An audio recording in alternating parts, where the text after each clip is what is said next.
Hey, what is up here? Trevor here, Hollywood editor turned full-time realtor. And when I started editing, I worked with this dude right here who was the real Hollywood editor. This guy's got like 12 years experience on me. He's worked on some of the biggest movies in the world. And today I'm going to talk to Spence about, Spencer Hill by the way. Today we're going to talk about some tips you can use even on your YouTube videos, your videos for marketing, whether you're a realtor or an entrepreneur.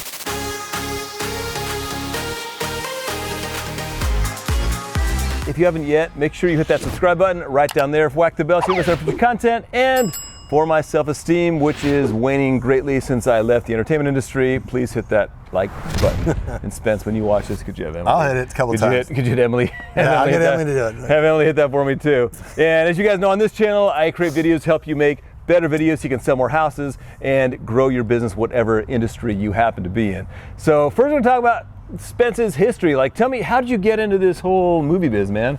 Well, so I studied film at UC Santa Barbara, which is just, not too far from here. And basically, at that time, I wanted to do documentary films. I wanted to get in the film business. This was 1988, and there was not a lot of, I would have wanted to work for National Geographic. There wasn't the Nat Geo channel. There wasn't Discovery. There was none of that yet. Wow. So, that was a long time ago, man. Yeah, 1988. Was TV color and stuff then? Yeah, TV was still color. Okay, it was 4:9. Yeah. But so basically, at the end of the day, I needed a job. Yeah. So I had a rent, and I got a job at a motion picture advertising agency called Aspect Ratio, and it was. That was your first job? That was my first Hollywood job, really? Advertising job. Yeah. I'd worked as in set production. Yeah. And I'd done stuff just to pay the rent. I had basically rent, and the Aspect job was great as a driver. Okay. I started as a driver. So you had a film degree. I had a film degree, which is not a media studies degree, which all the millennials, our kids, get out of these schools, and they're learning software, Premiere, Avid, whatever, Final Cut. There was none of that. It was basically, I was trained for film history and theory and analysis. So if I wanted to be a beat writer or something for Variety, I probably could have done that. So I should have been better off editing newspapers. So basically, it was perfect prep for cutting trailers.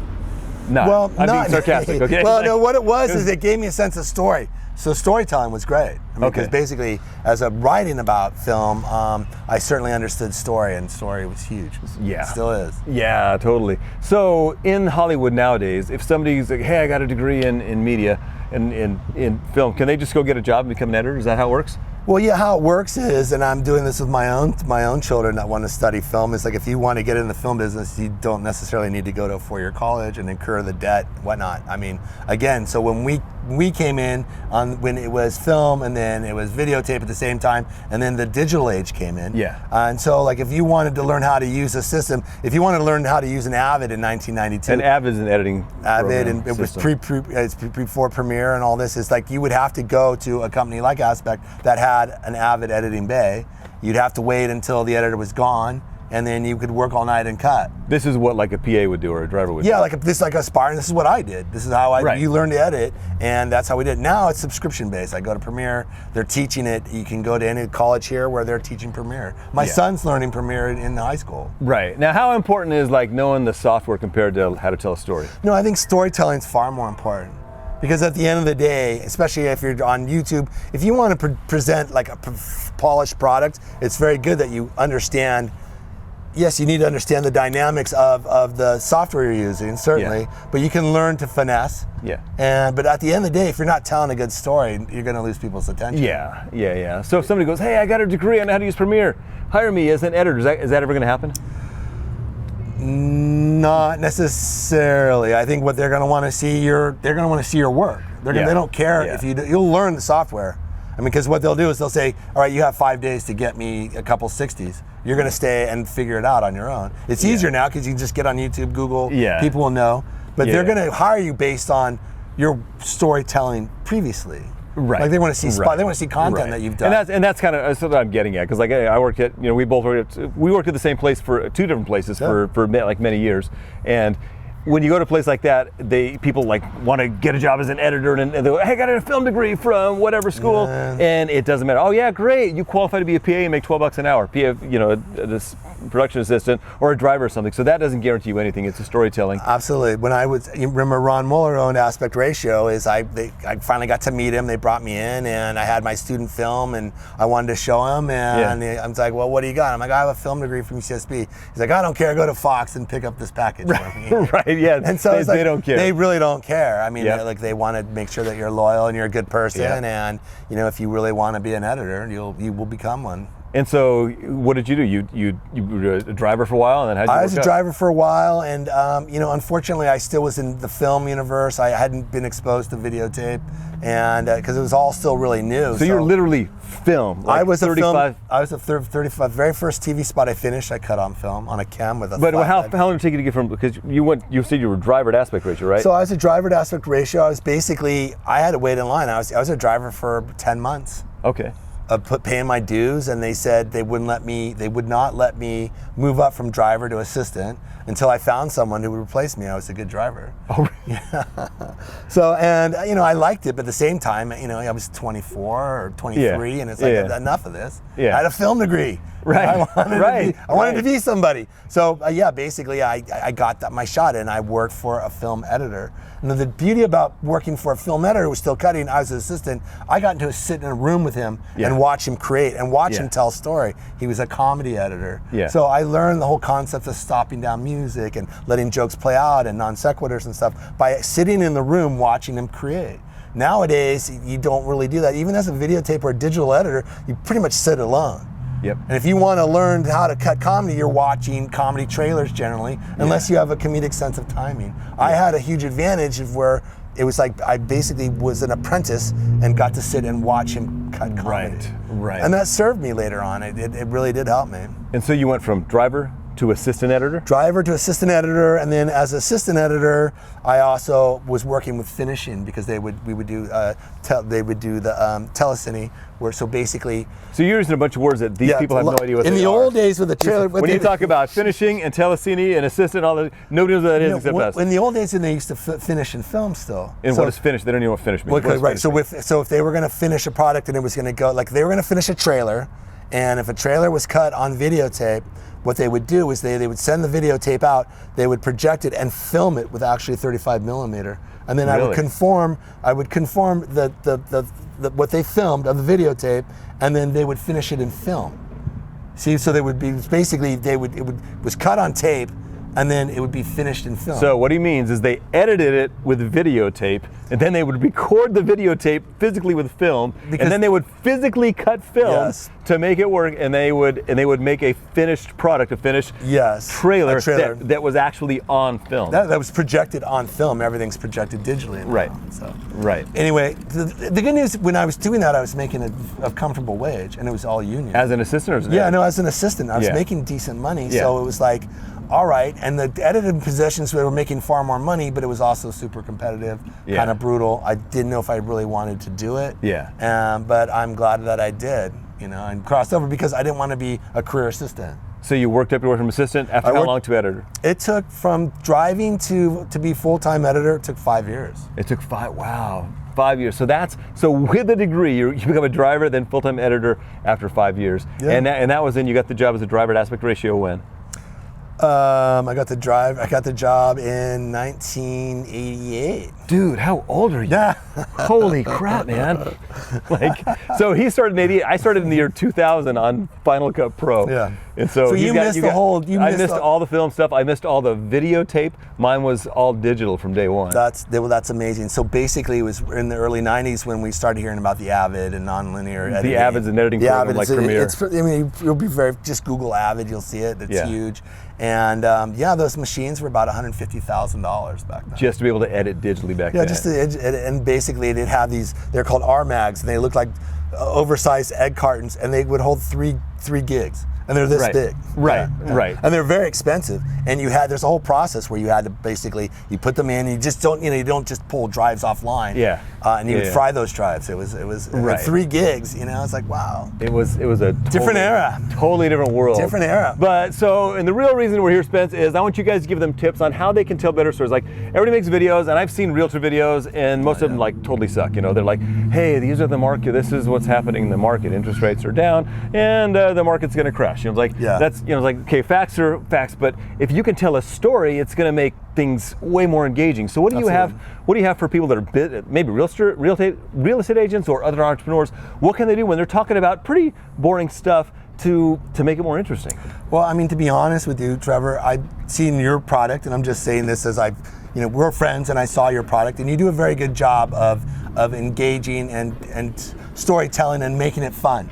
I mean, because at the end of the day, you're selling real estate. It's real estate transaction. It's numbers, but you have fun with it. So a lot of it is having fun with what you're doing. Look like you're enjoying what you're doing. Certainly, Yeah. I mean, it's like learning how to become an editor is it's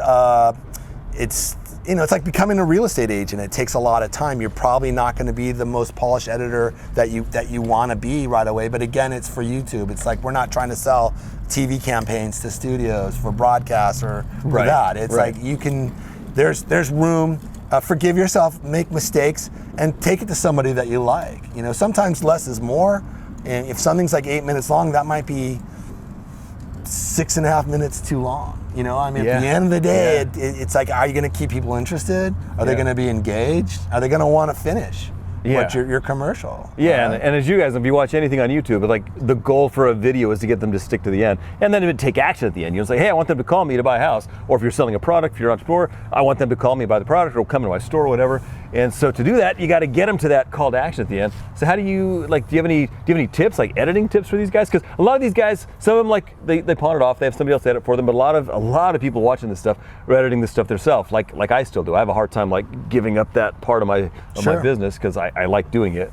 So give us some tips. I think what I would do is I watch. We still watch a lot of broadcast television, and one of the reasons we do is I watch the spots. So a spot is a TV commercial. spot. So you're watching your show, and then TV commercials come on. And so what I try to do when I see the car commercials is they're very highly stylized. Right. There's just a lot of camera movement, and they do a lot of things very cool stylistically. Right. So I learn a lot from the car commercials, and then you gravitate to commercials that make you laugh.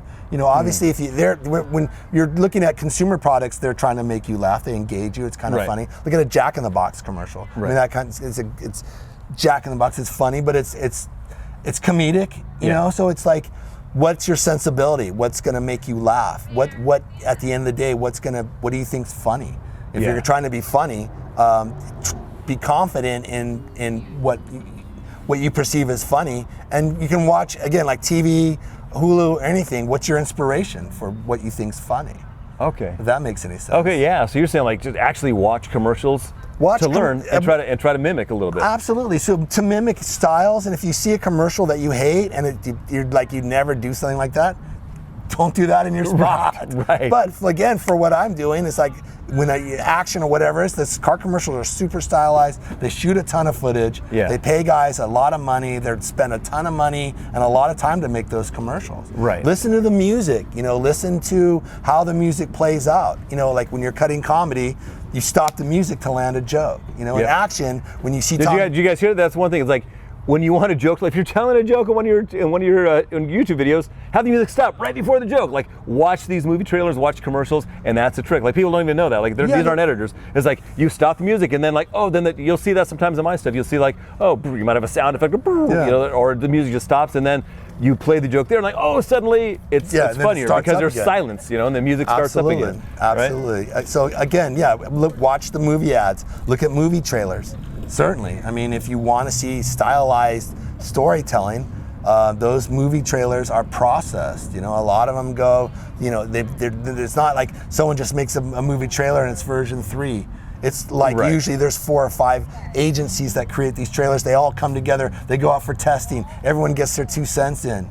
And at the end of the day, it might be version 45, 46. That finishes. Right, out of the 8 agencies. I don't know if you guys caught that, but when a company wants to market a movie, they hire a bunch of agencies to make a movie trailer, and they choose one to be there, maybe a couple by the end of it, to be the trailer that's out there. So this is some of the most expensive, 90 seconds to 2 minutes of content, in the world, right? Yeah, it's very expensive. And so you want to learn from that. What is working? And they do testing. They do all kinds of stuff to make sure that is going to sell the movie. So if you can mimic that kind of stuff, that's a great source. Absolutely. If you see a style in a trailer editor and a trailer editing, and look at comedy for the way that the music stops.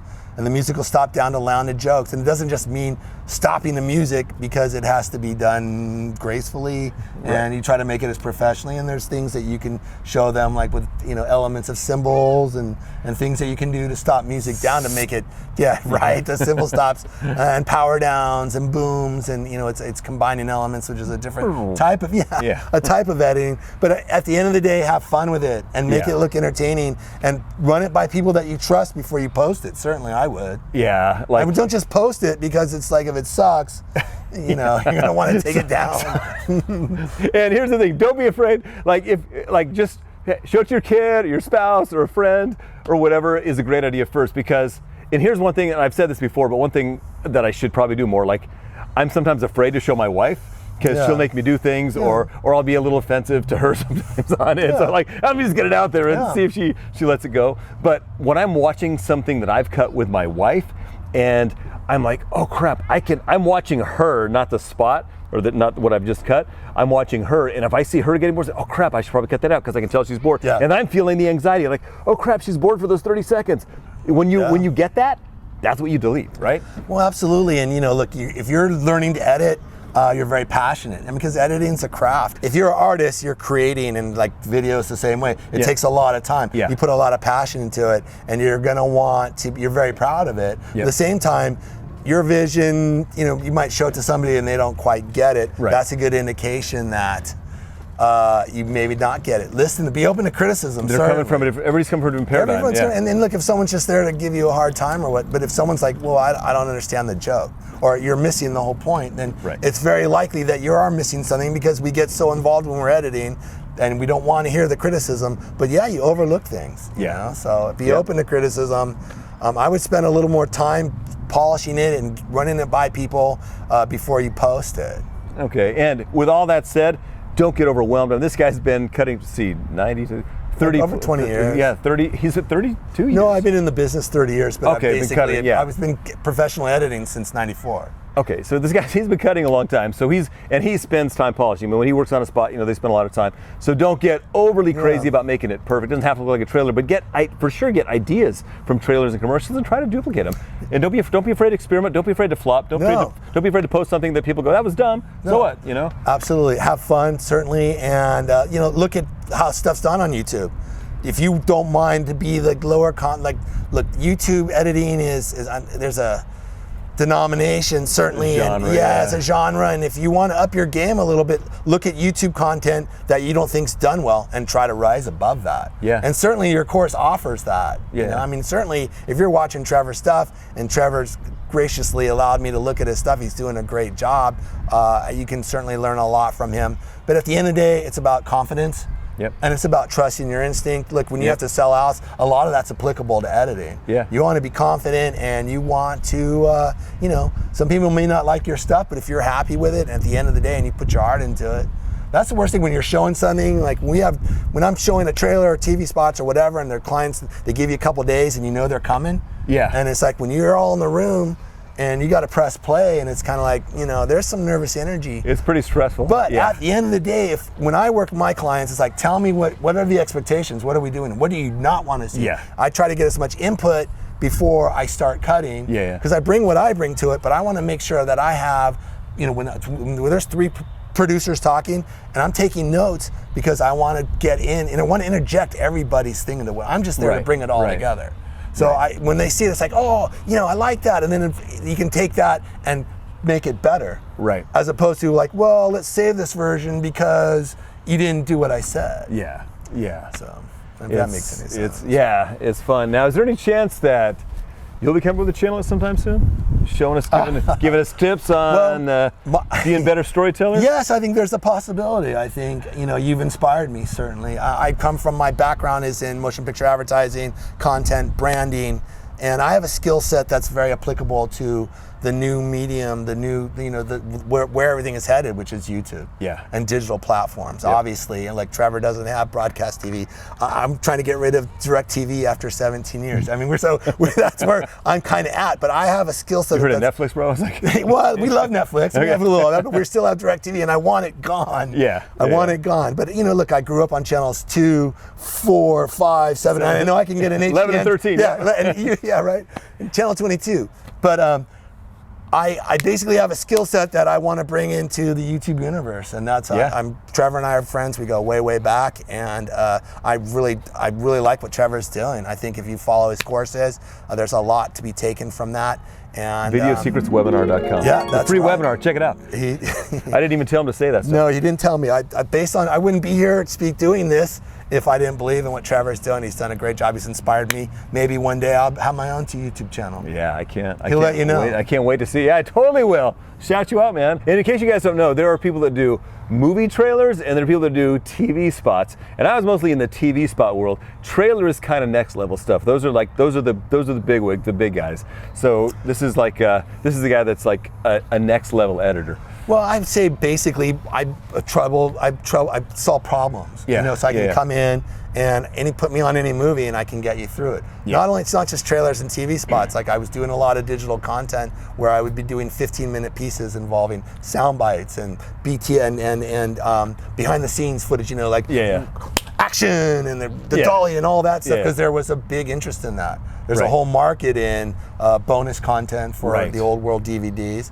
And then again, when I was doing content at Sony, these digital pieces where like your trailer would go to 3,200 cinemas, I'd create these pieces for the movies that I was working on, and they'd go on YouTube to 3 billion people easily. Right. I don't even know how many views. They go straight to a lot of people have seen your stuff. Yeah, my stuff has been around. Yeah. You see it. It's like I have a site. You can go check out my site. What's your site? I'm SpencerHill310.com. Nice, dude, awesome, dude. Thank you so much, Spencer. It's super helpful, guys. Yeah, this is social distancing interview. Look, we're not kissing this time, because we're trying to be safe here, man. So, dude, thanks so much for coming, guys. Whatever you do, make sure you hit that subscribe button so you don't future content. Hit the like button as well for my self-esteem and Spencer's self-esteem. Is this the first time you've ever been on YouTube? It is. This is his premiere on YouTube. He's used to being on, behind the scenes, a little dark office cutting things. Yeah, I'm not used to being in front of the camera. It would take some time. But you've acclimated. That's right. Yeah, I've been on camera a few times, man. But you did great, man. You're like a pro. And don't forget to subscribe button's down there for more awesome tips. I'm gonna put right in the middle here a playlist of great YouTube tutorials. And guys, I cannot wait to see the awesome content you create following some of Spencer's tips in this video.